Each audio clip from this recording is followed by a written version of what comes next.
আজকে আমি তোমাদের ইলিশ মাছের পাতলা ঝোলের একটা রেসিপি শেয়ার করব।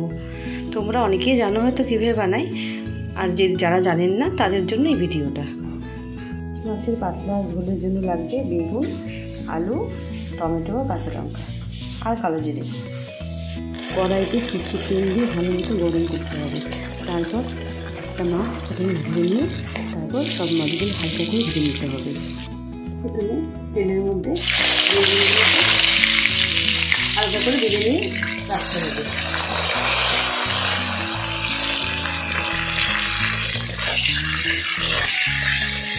হালকা করে ভাজতে হবে।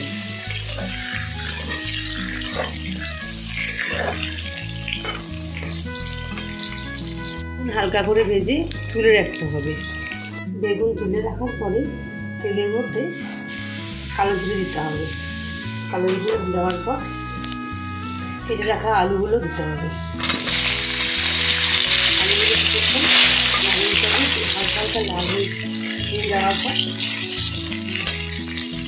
এরপর আমি দিব হচ্ছে কাঁচা লঙ্কা আর টমেটো।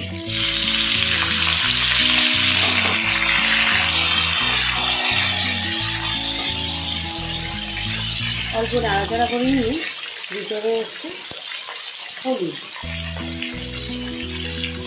হলুদ দেব, অল্প জিরে গুঁড়ো আর অল্প কাশ্মীর লঙ্কা গুঁড়ো রং হওয়ার জন্য। সেটা আপনারা দিতেও পারেন, নাও দিতে পারেন। তারপর এগুলোকে হালকা নেড়ে চেড়ে দিতে হবে। তেলের মধ্যে মশলাগুলো যাতে না পুড়ে যায় সেজন্য আমি অল্প জলও দিয়েছি।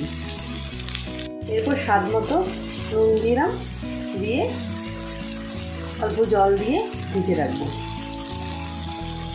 মশলাগুলো নেড়ে চেড়ে আমি জল দিয়ে দিলাম।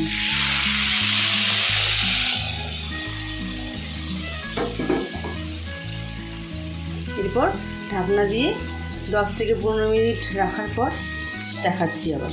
এবার ঢাকনাটা খুলে দেবো, দিয়ে আগে থেকে যে ভেজে রেখেছিলাম সেই বেগুনগুলো সেগুলো আমি দিয়ে দেবো। দিয়ে সামান্য ফুটিয়ে নিয়ে মাছও দিয়ে দেবো। এগুলো দেওয়ার পরে আমি আস্তে আস্তে ইলিশ মাছগুলো ঝোলে দিয়ে দেবো।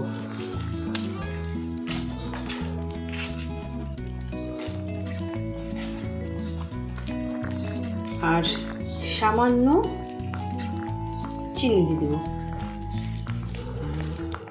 চিনিটা আপনাদের কাছে অপশনাল। আসলে আমার একটুখানি মিষ্টি মিষ্টি খেতে ভালো লাগে, সেই জন্য। না আমি ঘটি না, আমি বাঙাল, তবুও বলছি আমার ভালো লাগে। আমার সব রান্না খেতেই ভালো লাগে। টেস্টফুল রান্না হলেই হলো, সে ঘটি করুক আর বাঙাল করুক, আমার সবই ভালো লাগে। তো আপনারা হালকা চিনি দিতে পারেন বা নাও দিতে পারেন, তাতে কোনো প্রবলেম নেই। এই হলো আমার ইলিশ মাছের ঝোলের ফাইনাল লুক। কেমন লাগলো জানিও। আমার ভিডিওটা ভালো লাগলে প্লিজ ডু সাবস্ক্রাইব।